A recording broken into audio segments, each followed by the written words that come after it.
মৌসুমের সবচেয়ে শীতলতম দিন কলকাতার সর্বনিম্ন তাপমাত্রা 12.9 ডিগ্রি। দক্ষিণবঙ্গের জেলাগুলিতে ক্রমশ নামবে পারদ। ইতিমধ্যে এমনটাই পূর্বাভাস দেওয়া হচ্ছে আলিপুর আবহাওয়া দপ্তরের তরফ থেকে। আরও শীতের আমেজ জাঁকিয়ে পড়বে বলেই মনে করা হচ্ছে। এর কারণে ওয়েদার রিপোর্টে যেমনটা জানতে পারা যাচ্ছে যে কলকাতার সর্বনিম্ন তাপমাত্রা কিন্তু 12.9 ডিগ্রি। আরও বিস্তারিত জানবো, আমাদের সঙ্গে এই মুহূর্তে সরাসরি রয়েছেন প্রতিনিধি রমিত বন্দ্যোপাধ্যায়। রমিত, ইতিমধ্যে দেখতেই পাচ্ছি আমরা শীতের আমেজ যে জাঁকিয়ে পড়েছে তা কিন্তু বোঝাই যাচ্ছে। এবং আবহাওয়া দপ্তরের কি পূর্বাভাস রয়েছে? শীতের আমেজ কি বছর শেষের সময় পর্যন্ত জারি থাকবে? দেখো, আমরা যা দেখতে পাচ্ছি, মোটামুটি আমাদের আজকে শীতলতম দিন, অর্থাৎ কালকে বড়দিন গেছে। বড়দিনের কালকের যে নিম্ন যে তাপমাত্রা ছিল আর কি, তার থেকেও কিন্তু আজকে কমেছে পারদ।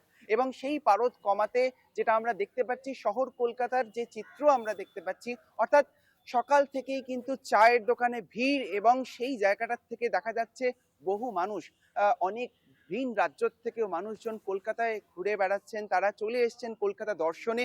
এবং তার সাথে সাথে এই যে শীতের আমেজ, অর্থাৎ তুমি যেটা বলছিলে, মোটামুটি আবহাওয়া দপ্তর থেকে যা জানা যাচ্ছে, এই যে শীতের আমেজ এটা কিন্তু চলতে থাকবে। বড়দিন যেভাবে মানুষজন আনন্দ করেছেন এই শীত নিয়ে, অর্থাৎ শীত মানেই তার সাথে একটা উৎসব, এবং সেই উৎসব মুখর সময়ের থেকে দাঁড়িয়ে কিন্তু এই শীতটাকে মানুষ আনন্দ উপভোগ করছেন এই শীতটাকে নিয়ে।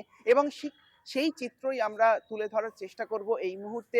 আমি রয়েছি বাবুঘাটে, এবং বাবুঘাটে বহু মানুষকে দেখলাম আমরা। এখানে শুধু এই চিত্রটা একটু দেখানোর চেষ্টা করব। বাবুঘাটের যে চিত্র, এখানে বেশ কিছু ছেলেমেয়েরা তারা আঁকার স্কুল থেকে এগিয়ে এসেছেন, এবং তারা কিন্তু এইখানে এসে আজকে সকাল থেকে বিভিন্ন আর্ট ওয়ার্কশপ করছে।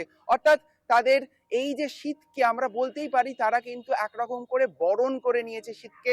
এবং আমরা তাদের সাথেও কথা বলার চেষ্টা করব। তারা যে এই যে আর্ট ওয়ার্কশপ চলছে, কি আঁকাআঁকি হচ্ছে, কিরকম ভাবে কালকে বড়দিনকে এনজয় করলে? না, তেমন ভাবে তো এনজয় হয়নি, কিন্তু শীত পড়েছে, বড়দিন তো খুবই আনন্দের একটা দিন। তো ভালোই হয়েছে। আজকের দিনের জন্য আসার জন্য অনেক প্রিপারেশন হয়েছে, বন্ধুদের সাথে অনেক কথা হয়েছে, কে কি আনবো না আনবো। আর আজকে আমরা এখানে এসেছি।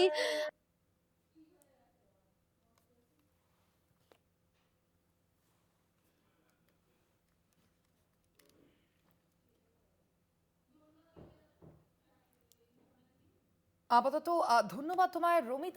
রমিত সরাসরি ছিলেন আমাদের সঙ্গে প্রতিনিধি।